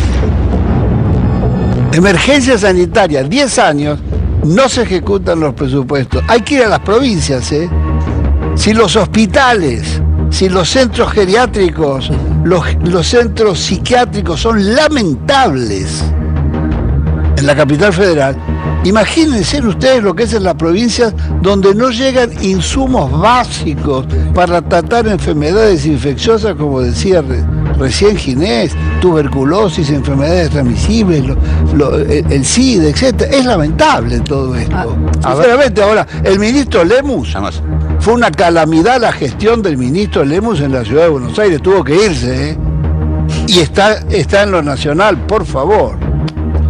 Además, me parece que el argumento de que el tiempo, etcétera, etcétera, el gobierno ya consumió un cuarto de su periodo constitucional. Estas cosas ya no pueden seguir pasando, y están pasando, lamentablemente, por lo menos en las áreas que yo conozco, de una manera que, vuelvo a decir, yo no lo digo con ninguna intención política, de la misma manera que lo defendía él, y cuando todos lo atacaban, no estoy haciendo política, porque todos saben, tengo una historia en salud y me importan básicamente los temas de salud. Entonces, realmente, por ejemplo, programas esenciales.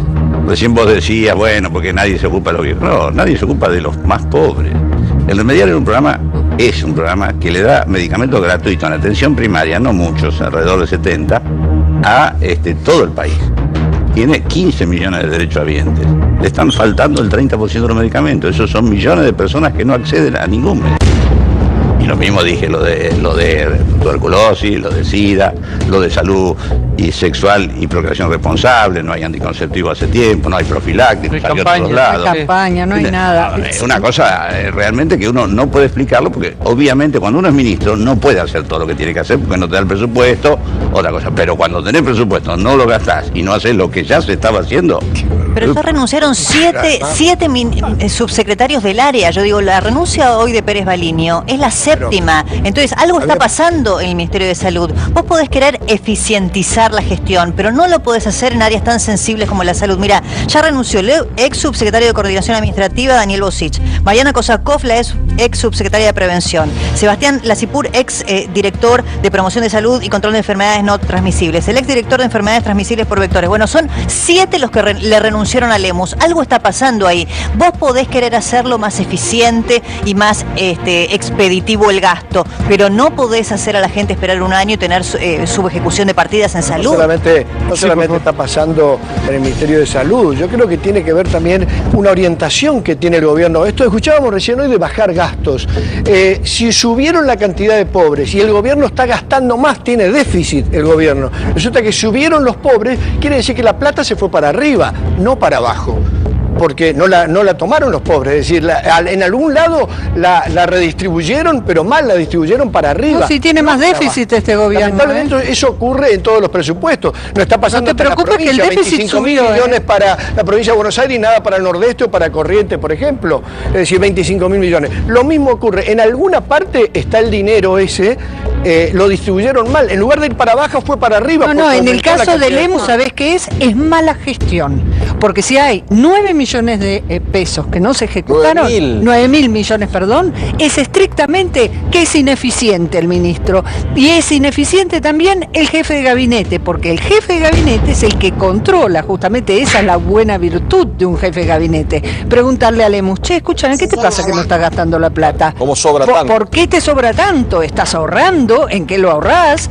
Pero tiene que haber una justificación. Pero aparte que te sobre, sí, por favor, Silvana. ¿Que te sobre en este país? Bueno, que sí, apuntaba Liliana que no es así, que no es que sobra la plata. Lo que sí me parece que hay que considerar muy bien, y no es un hecho para pasar por alto, es que hay una eficiencia del gasto. Es decir, acá vos te olvidás, Nito, de los sobreprecios que llegaban a miles de millones de pesos, y no solo en el área de obras públicas, como lo hablamos siempre, hasta en las cunitas, el plan cunita y demás, cada cosa, hasta los viáticos de la presidenta. Entonces yo también me preguntaría si gran parte de esta nueva estructura no tiene que ver con la transparencia y luchar con la corrupción. Ahora, hay áreas sensibles, para el tema de salud, en el tema de salud. No, por supuesto que está bien, pero no podemos desconocer también todo lo otro que se hace en el tema social. Porque vos tenés una partida subejecutada, muy bien, pero mirá todas las obras, mirá las prestaciones, mirá lo que se hace desde el Ministerio de Desarrollo Social, el universo que se amplió,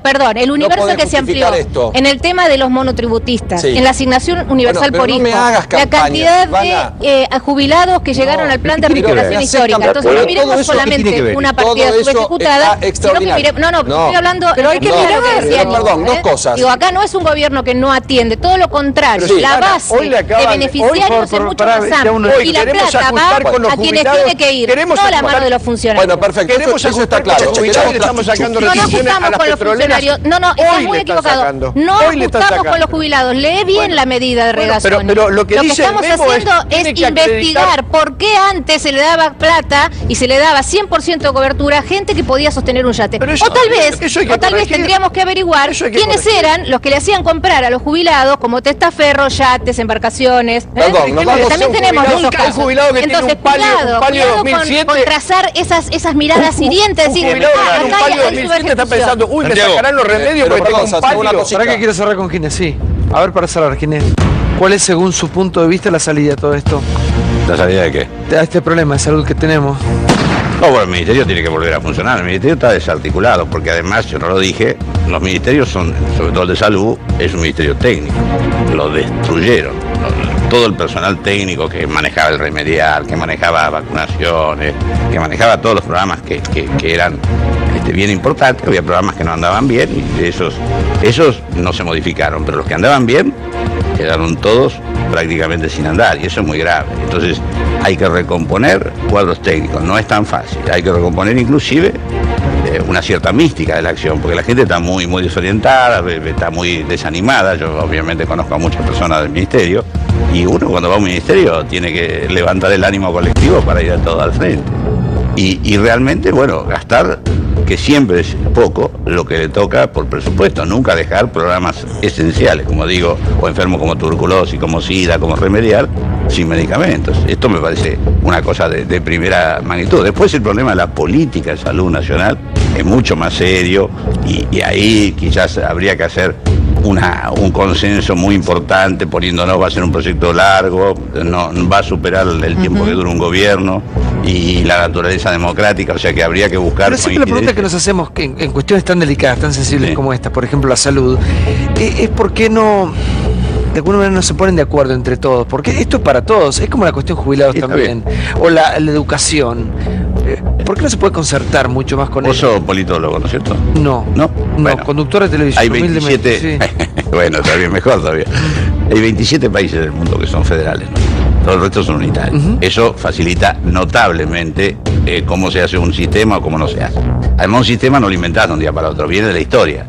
Hay un PAMI que nació en tal año, están las obras sociales que nacieron en tal año, está un sistema público que nació en otros años, todo eso coexiste. Es bastante difícil entre el federalismo y los subsistemas armonizar todo eso, y no te digo juntarlos, pero hacer que todos vayamos para el mismo lado. Yo lo intenté con gente diversa, pero yo trabajé con todas las provincias, se llama Plan Federal de Salud, y bueno, yo intentaba llegar a la construcción de consenso, que lo hicimos. Nos pusimos de acuerdo que iba a bajar la mortalidad infantil, y todos hacíamos esto, y la nación ponía tal cosa, y la provincia tal otra. La construcción de consenso es la esencia de la política, y hoy eso no está pasando, por lo menos en el área de salud. Una lástima. Una lástima. Gracias, Ginés, por estar con nosotros. Chao. Hace mucho que no la tenemos por acá, y habló de una de las políticas con mejor imagen, creo que la de mejor imagen, ¿no? Diana Conti habló acerca del fenómeno María Eugenia Vidal, y después de eso discutimos la provincia. Mirá.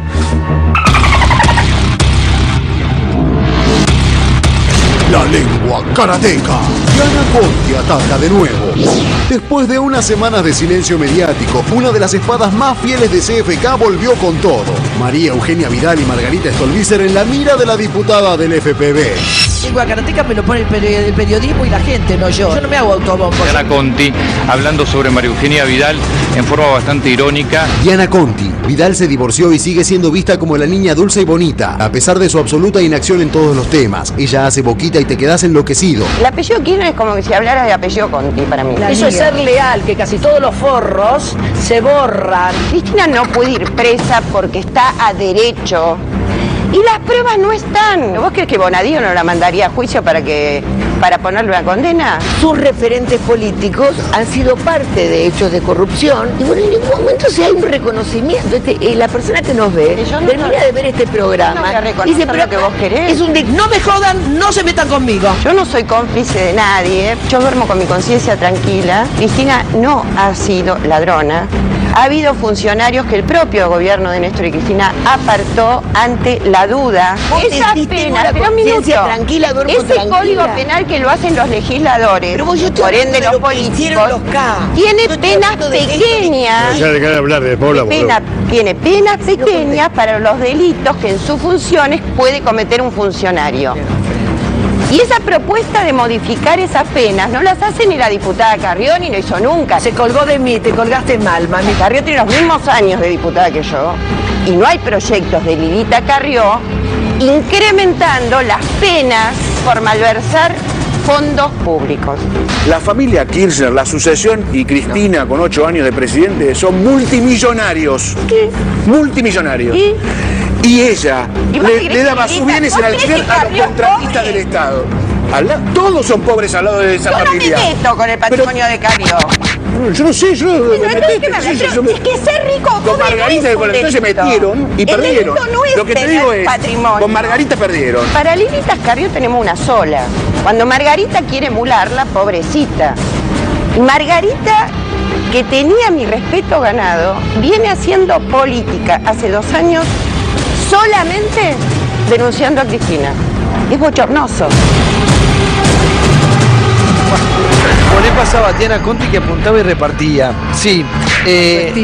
A su estilo, sí, hace mucho que no le damos por acá. Varios temas en este informe. Bueno, a mí me parece que lo más interesante, yo leí la nota a la que hace referencia el informe, ella da 2 conceptos importantes desde el punto de vista político. Ella dice que no cree que Cristina sea candidata, a pesar de ser la que mejor mide dentro del espacio. También dice que entiende que es un problema para el Frente Renovador esa ancha avenida del medio, porque entiende que él en la provincia está completamente polarizado entre el oficialismo y la oposición justicialista, kirchnerista o peronista.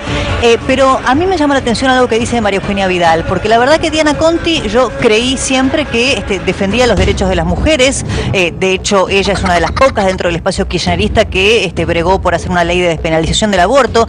Acá a 2 mujeres periodistas como Mónica Gutiérrez o a mí nos decía damas de compañía porque no pensábamos igual que ella. Ahora, lo de hoy de Vidal me parece que es la exacerbación de un comentario absolutamente inaceptable desde el punto de vista de la misoginia y el machismo. Ella dice, Vidal se divorció y sigue siendo visto como la niña bonita y dulce. ¿Qué quiere decir? Que una mujer divorciada ya no es una niña bonita y dulce, es una reventada. O sea, ¿cuál es el concepto que intenta transmitir Diana Conti a través de, a través de esta declaración? Eso a mí realmente me llamó mucho la atención.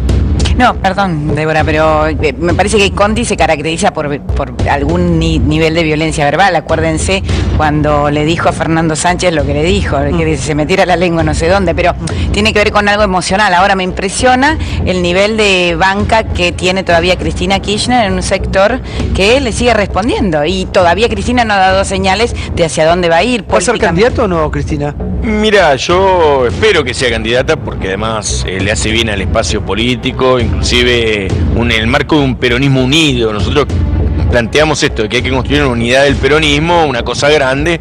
Cristina es un elemento muy importante en esa unidad del peronismo y sí, yo creo que va a ser candidata porque además tiene una noción de su rol histórico, el papel que cumple, más allá de la opinión de algunos periodistas o del establishment político, pero objetivamente Cristina tiene un papel reservado para la historia y ella lo va a cumplir, no me cabe ninguna duda. Pero perdón, cuando hablamos del peronismo, vos decís el periodismo, por ahí es el peronismo. Dentro del peronismo, porque el kirchnerismo durante mucho tiempo se olvidó del peronismo, hay muchos peronistas que no quieren con Cristina.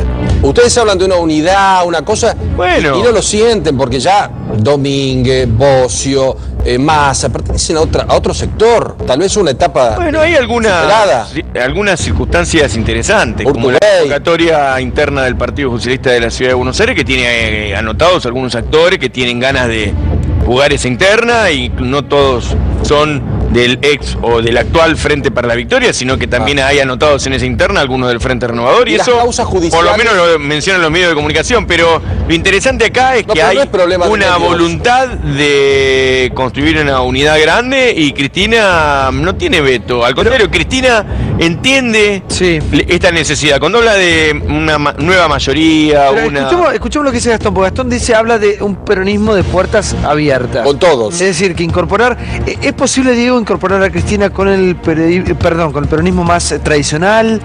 Yo creo que no, que es una relación sin retorno, pero la verdad que el peronismo también ha hecho volteretas eleccionarias que nos han dejado boquiabierto a todos, ¿no?, en la historia.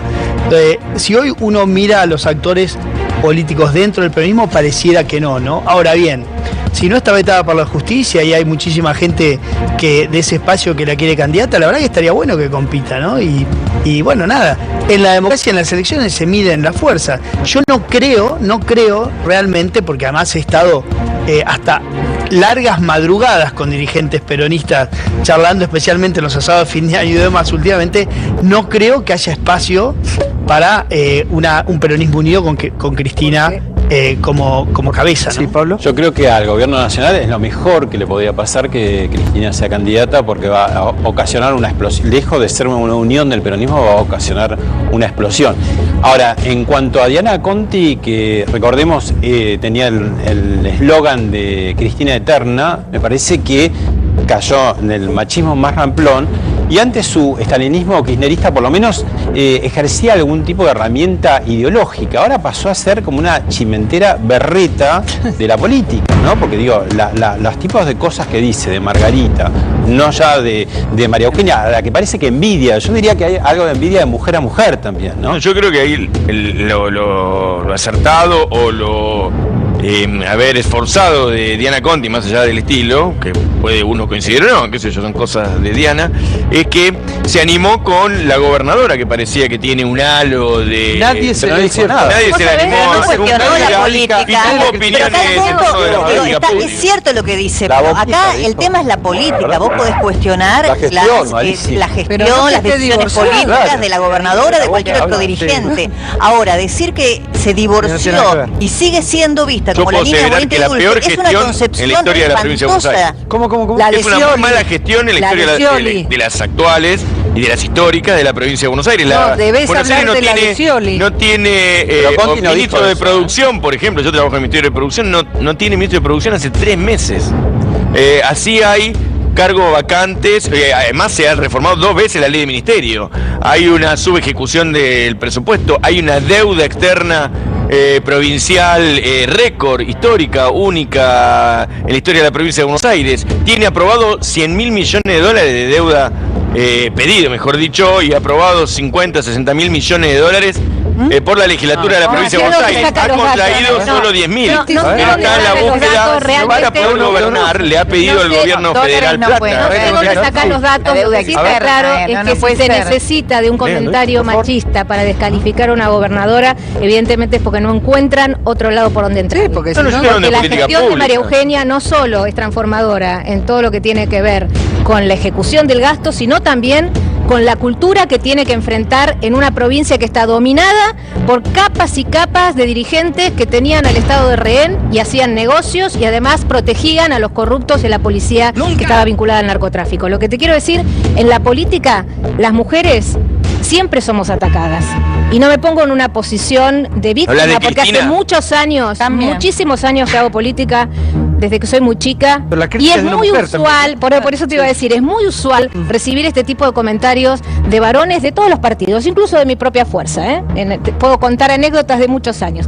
Sin embargo, entre las mujeres tenemos una solidaridad, y esto te lo puedo garantizar. En la Cámara hemos hablado siempre de igual a igual, tanto con Diana, con Silvia Vázquez, con Juliana, todas, digamos, tenemos una relación que trasciende lo partidario porque estamos identificadas en una situación vulnerable por ser mujeres dentro de la política. Me sorprende que en el peronismo, y ya me estabas mencionando a Cristina y te la voy a mencionar, Cristina tenía también una conmovisión agresiva a las mujeres. Acordate la cadena nacional donde le dijo a una empleada de una fábrica, cuidado que no te aprieten el pomo. Es decir, esa es la concepción de estas mujeres, que es lamentable en política. Hemos trabajado muchísimos años para lograr la igualdad. Queremos hablar de paridad y todavía tenemos que bancar que se critique a la gobernadora porque es bonita. Es algo muy paranoico. Y otra cosa te quiero decir, que tiene que ver con la justificación del afano.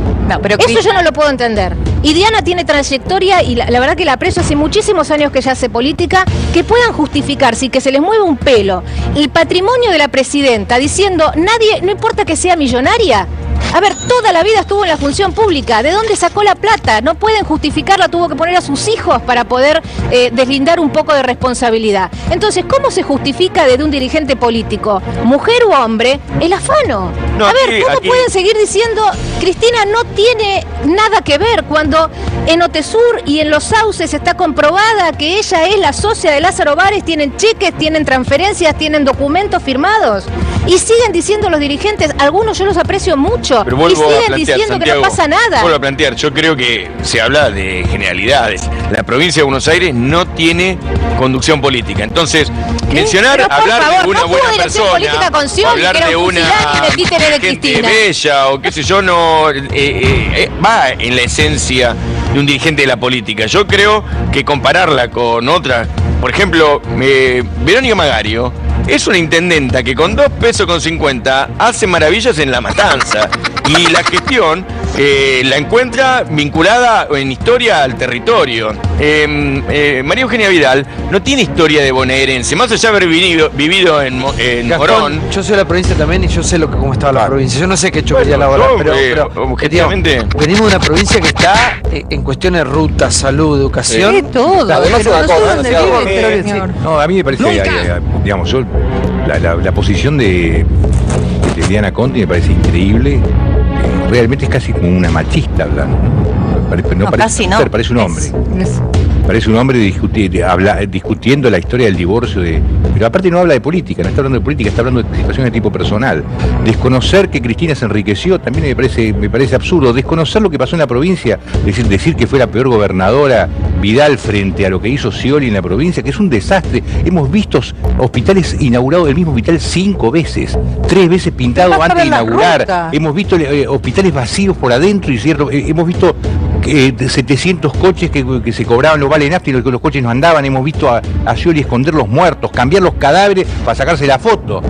¿Qué peor provincia que esa puede haber? Yo quería, con lo que quería contar con esto, quizá insisto de nuevo, pero acá va a recibir 25.000 millones la provincia, ojalá para los bonaerenses, pero hay sectores que no tenemos gas natural como Corrientes, por ejemplo, que en este momento miles de correntinos van a tener que hacer amparo a la nación y a la provincia porque no tenemos en este momento energía eléctrica y lo venimos pidiendo hace tiempo. Solamente un 3% de ese presupuesto podríamos volcarlo a la DPEC, por ejemplo, a la Dirección Provincial para tener nuevos cables y se resolvería la cuestión, por ejemplo, en Corrientes. Por eso es que insistimos sobre el presupuesto, que eso se coparticipe esos 25.000 millones y al menos esa parte le toque para nuestra provincia que no tiene gas natural como Formosa, Chaco, Misiones, Chaco, Corrientes, Misiones. Lo que pasa es que ahora, las obras esas no tenemos han energía. sido... En este momento hay miles de correntinos que no nos pueden ver porque no tenemos, con el calor, con 40 grados, los correntinos no tenemos energía, lamentablemente. Pero ¿cómo es eso? Y vamos a tener que ahora hacer un amparo colectivo, miles de personas. ¿Provincial o federal eso?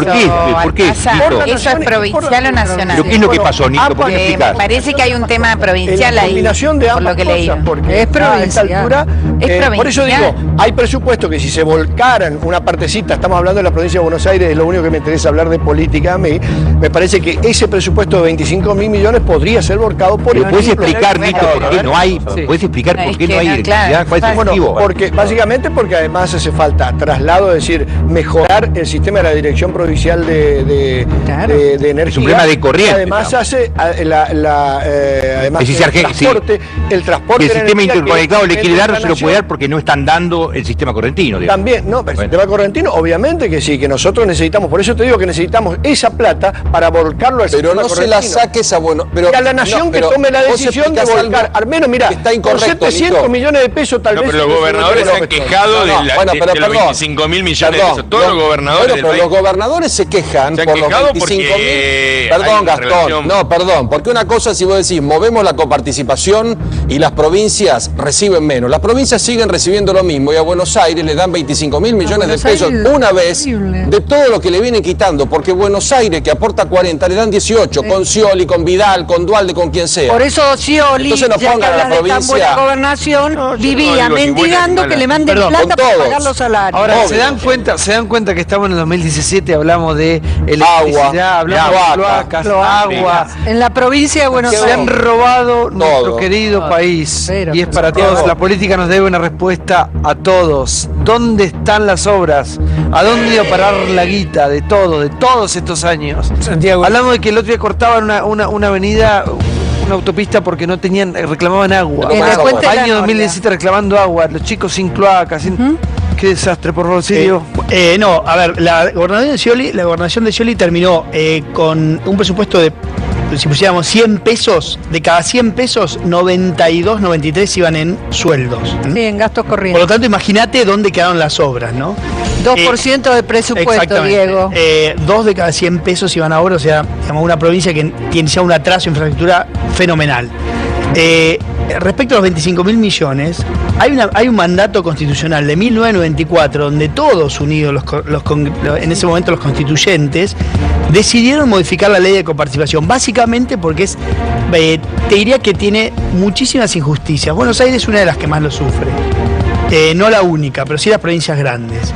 Desde el 94 una cláusula transitoria de la Constitución dijo hay que hacer una ley de coparticipación. Nunca, estamos 2017, bueno.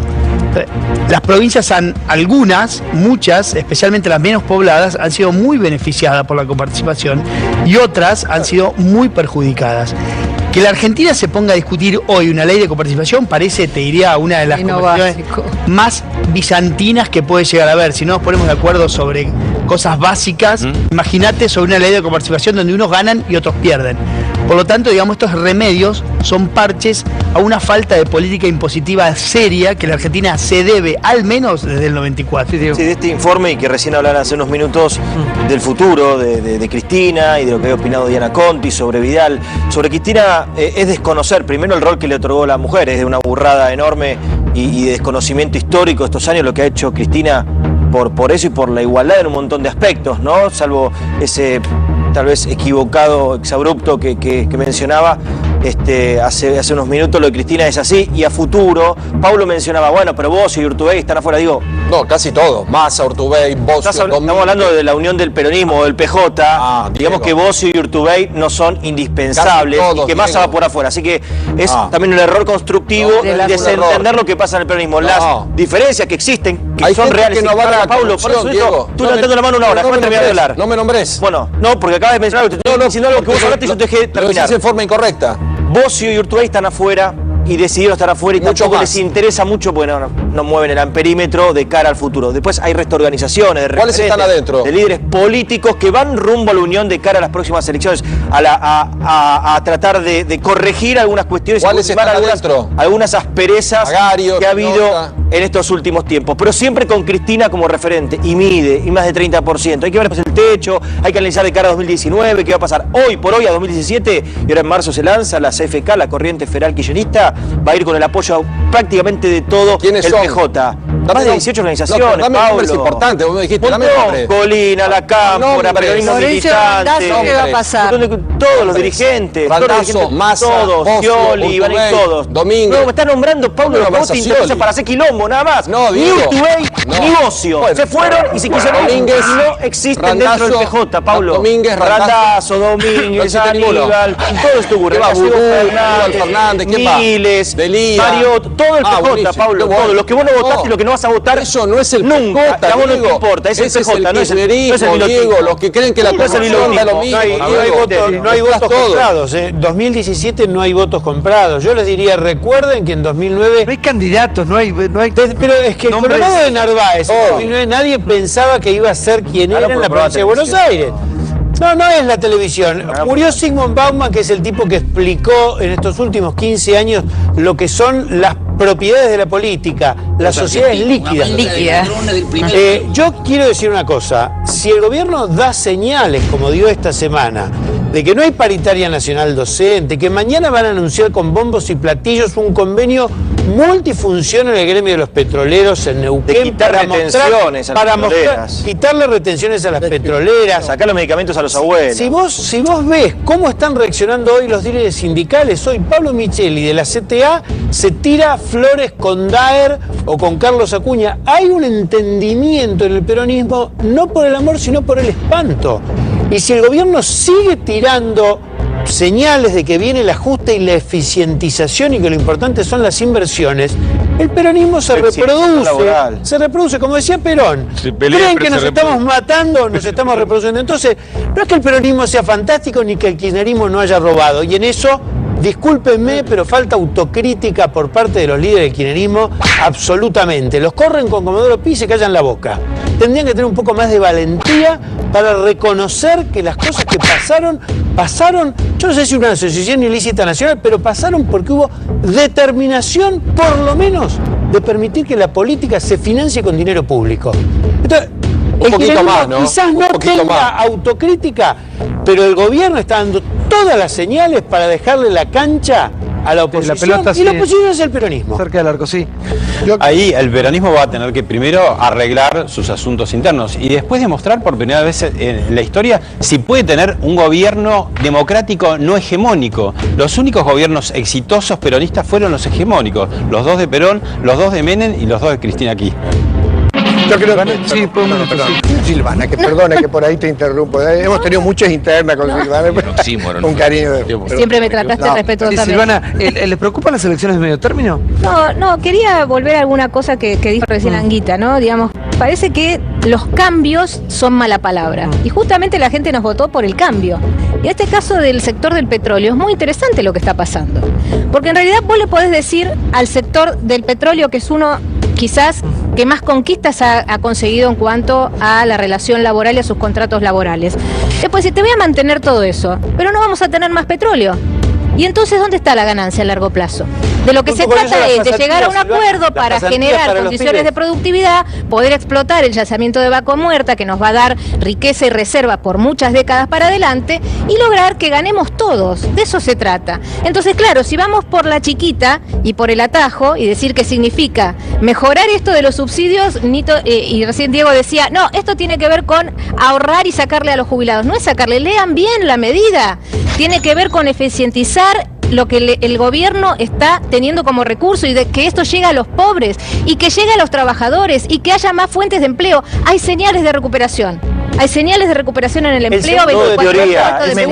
Hay señales de recuperación en la exportación de las economías regionales. 4% en los 9 meses del 2016 se exportó de más de las economías regionales, la miel, el tabaco. Se trata de encontrar entre los sectores del trabajo y los sectores de la producción condiciones convenientes para que el país avance. Y esto no tiene que ver con una guerra con el sindicalismo ni con el peronismo. El peronismo tiene que ayudar al cambio. ¿Para qué quiere escuchar a la señora que maneja números? A ver si... Sí.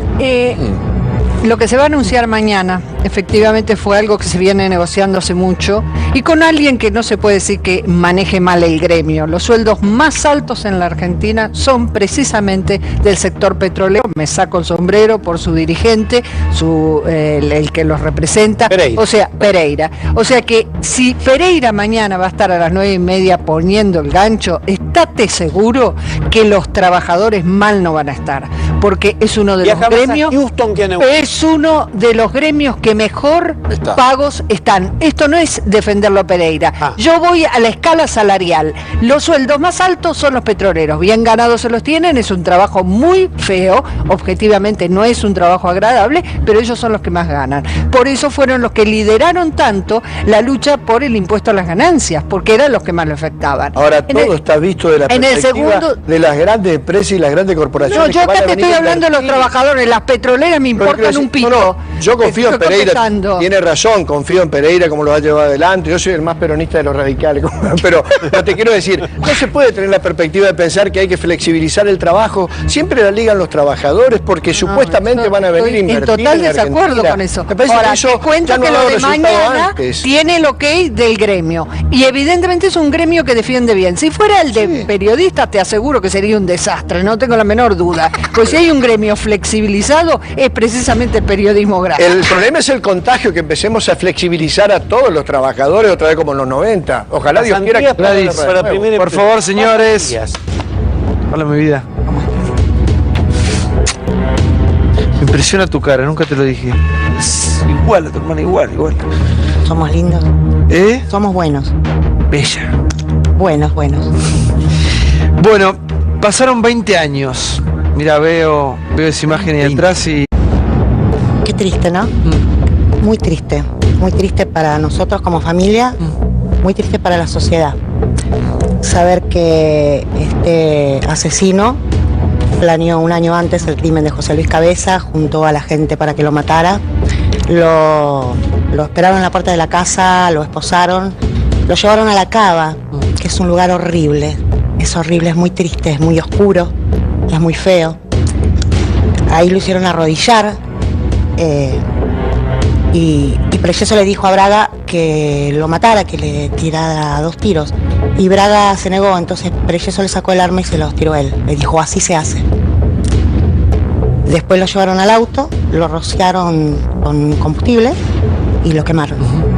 Ese es Preyeso, el reciente abogado, el que no cumplió con su condena, tuvo una prisión domiciliaria primero, porque como sufría asma, la cárcel era muy húmeda, entonces como no había lugar lo mandaron a la casa. tenía que salir 1 hora por día, y en realidad salía 1 hora por día, y después salía a estudiar a la Facultad de La Plata, a la facultad pública donde pagamos todos. Y ahora le dan este beneficio, porque ahora es más bueno todavía. Va a la iglesia los domingos, es abogado. ¿Lo viste a él? No, yo a Preyeso lo vi solamente en el juicio de mi hermano, nada más. ¿Qué le dirías? Mira, ese día le quise pegar, así que espero que nunca me lo encuentre. Espero que nunca me lo encuentre. No lo sé, no. Porque él dijo, yo ya cumplí mi pena. No, mentira, no la cumplió. No la cumplió la pena. La pena se cumple en la cárcel. La pena se cumple en la cárcel. Y se cumplen los años que se tiene que cumplir. Y él no lo cumplió. ¿Por qué? ¿Por qué no? Porque él tenía 25 años, después le bajaron la condena. ¿Sí? Lo que pasa siempre, sí. Lo que pasa siempre, va a casación y le baja la condena. ¿Por qué? Porque dice casación, porque no es tan grave lo que hizo. Bueno, matar a una persona no debe ser tan grave. En este país. Entonces digo, no cumplió la condena. Después fue a la cárcel y salió. Y cumplió los pocos años que tuvo que cumplir en la casa y ahora con esta libertad. Ninguno cumplió la condena, ni siquiera que salió por el 2x1. Porque ahí me gustaría preguntarle a Sotelo, que hoy lo escuché hablar, que fue uno de los que le dio la libertad. ¿Cuánto tenés que estar detenido para poder ser beneficiado por esa ley 2x1 que estaba antes? Tenías que estar, no sé, creo que un cuarto parte de la condena, media condena. Ellos no estuvieron mucho y fueron beneficiados por el 2x1. Preyeso no, porque el abogado presentó más tarde los papeles. Gladys, en este momento se está discutiendo, el gobierno, Mauricio Macri habló de esto, ¿no? De bajar la edad de imputabilidad. ¿Qué opinás después de lo que ha pasado con Brian? No, nada, la verdad que no puedo opinar de eso, la verdad que no puedo opinar de eso porque yo creo que acá tenemos un Estado muy ausente y hay muchas cosas, entonces la verdad que prefiero no opinar porque tengo muchos sentimientos encontrados con eso. Sí, me parece que los chicos no tienen por qué matar ni por qué estar con armas, pero también me parece que tenemos un Estado muy ausente, que por eso a los jóvenes pasa lo que pasa. Digo, este mensaje de Preyeso, matá, quemá, total, te doy tu libertad en tu casa, estudiás, vas los domingos a misa y te doy otra libertad mejor. Creo que esto también es un mensaje para los chicos. Y cuando... Vos sabés que vienen acá los familiares de las víctimas, en ese mismo lugar estuvo Carolina Píparo. Y ella dice, empecemos a hablar de víctimas y victimarios. Y una persona cuando es víctima o un familiar no sabe qué hacer y el Estado no le da ningún tipo de contención. Y después pasa esto. Claro, ¿qué pasa esto? Bueno, ¿ustedes se acuerdan el para que no te pasen que hicimos con los familiares? Claro. Digo, ¿qué es lo que nosotros pedimos? Dentro de una ley para familiares, para víctimas, donde el Congreso dio una media sanción, pasa a Senado, y lo que pedimos es por lo menos saber que estos delincuentes los van a soltar. Por lo menos si mañana te lo encontré en la calle, decís, bueno, o se escapó o lo soltaron. Por lo menos para saber eso. Mirá lo de Matías Bañato. Matías está esperando que el asesino que mató a su familia le golpee la puerta. Sí. Está asustado. Y no es justo. Pero ¿sabes lo que pasó? Fuimos a senadores, porque senadores tenía que votar la ley. Así ya salía. ¿Y sabes lo que me dijo Pinedo? ¿De qué me habla?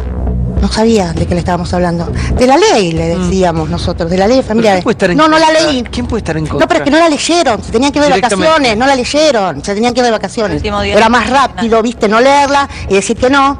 Pero eso discutimos tantas pavadas y esto es fundamental. ¿Te das cuenta? ¿Te das cuenta? Y aparte le puede pasar a cualquiera, nadie está exento. ¿No sienten ustedes que la sociedad digamos, no se solidariza? Porque en la marcha yo pensé que iba a ser mucho más multitudinaria. ¿Qué pasó? ¿Por qué no? Digamos, porque yo creo que si toda la sociedad se pone por un segundo en lugar de ustedes, esto ni se discute. No, ni se discute, no, yo creo que la convocatoria fue bárbara. Yo solamente, mira, que la gente tenga el micrófono y pueda contar que tiene un muerto encajonado en un juzgado, mira, eso para mí fue tremendo y para todos los que hicimos esta convocatoria, que fueron muertos tapados durante 12 años, porque todo esto era una sensación. Hace 12 años era una sensación, no pasaba nada, en este país no pasaba nada, estaba todo bien, había plata, era una joda, ¿viste? Y después nos dimos cuenta que no. ¿Y cómo fue, con respecto al paso del tiempo, este caso? Me imagino que habrán sido muy manoseados o muy utilizados políticamente, porque siempre se pasan por lo mismo, ¿no? Pienso también en el caso Bloomberg, que Bloomberg, bueno, convocó una marcha multitudinaria en su momento y después su imagen fue prácticamente denostada y tomada para la risa, ¿no? Utilizada también.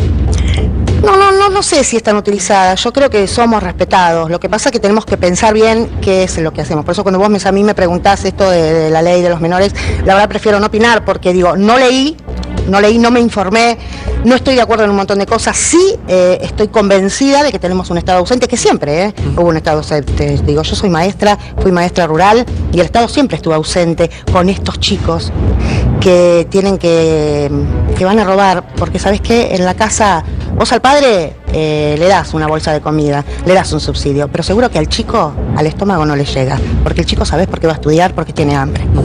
Los chicos van a estudiar porque tienen hambre. Dame un beso. Fuerza, mi vida, Gracias. Para vos y para toda la gente que te acompaña en tu lucha.